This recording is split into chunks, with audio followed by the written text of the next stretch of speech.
Have you ever wondered how some inmates seem to have all the powers behind bars? It's shocking how they can manipulate correctional officers without anyone noticing. And that raises some serious questions about the security and the control. Stay tuned to find out more.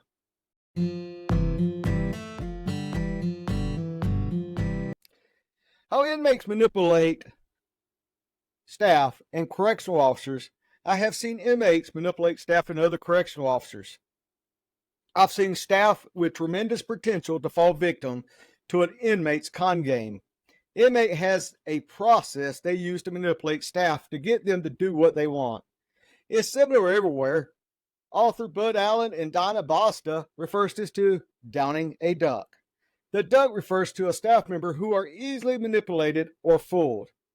First, the inmate grooms the staff member. They say things like, "You're the only one who has made a difference in my life. I could tell you are a better officer than all the others. You should have heard what Officer Smith said about you." These kind of words make staff feel good about themselves and what they are doing and providing them with a sense of purpose. Next, the inmates get the staff member to lower their guard. They get them to share information they shouldn't have about their personal life, things they don't need to know about. Some seemingly benign details about their life can become a reason for extortion. For example, a staff member shares with an inmate that he or she is having a relationship with another staff member. Imagine, the inmate takes that ball and runs with it. He blackmailed the staff member into doing something simple. Looking the other way. When misconduct occurs, mailing a letter, permitting a bunk move, or allowing the inmate to get a pass to somewhere he should not have. And you want to hear more? Don't forget to smash that like button. Subscribe to the channel. Put a comment below on anything else that you might want to talk about. Once hooked, the inmate uses these as bargaining chips to get the officer to do bigger and better things.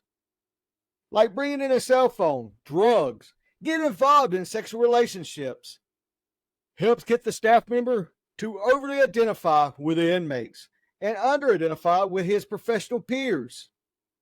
Now, sometimes, by virtue of a staff member's job, they can over-identify with the inmate population. They begin to see inmates as their peers, not people under their care, custody, and control. You see this in non-security positions as well. There are examples of this, like a maintenance staff member who has been working with an inmate welder for months in and months out, beginning to see him more as a co-worker, less of like a inmate. This opens the door for the duck to be downed. Inmates watch every move we make. They see our strength, but they also see our weaknesses. They prey on the weak points. They learn about our personalities, and they squeeze us when they can. You know, as correctional officers, we need to take a step to stop the downing of the duck and to make sure that our co-workers are always practicing integrity. Now, how to address inmate manipulations of correctional officers? Report everything. I'd rather have staff over-report. If it quacks, it's probably a duck. If you notice a staff member spending extra time with a particular inmate, report it. It's not going to hurt nothing. Report it. You may save them or someone else. Remember, all inmates don't lie all the time. If they tell you something, you have the duty to look into the issue. The administration of a facility must be visible. You can't run a prison behind a desk. You know, you need to be walking around, talking daily to the staff. Visit all the shifts, not just your administrative shift. Let's go to other shifts and talk to them. You won't never know what's going on the afternoon shift or the night shift if you never go see them. You know, when you discover wrongdoing, take swift action when holding people accountable. If administration lets things slide, that would begin the culture at the facility. Pre-screening employees, screen for gang affiliation, self-esteem, reliability. Provide clear and direct pre-service training. Teach staff to identify games, criminal plays, Advocate for staff cohesive.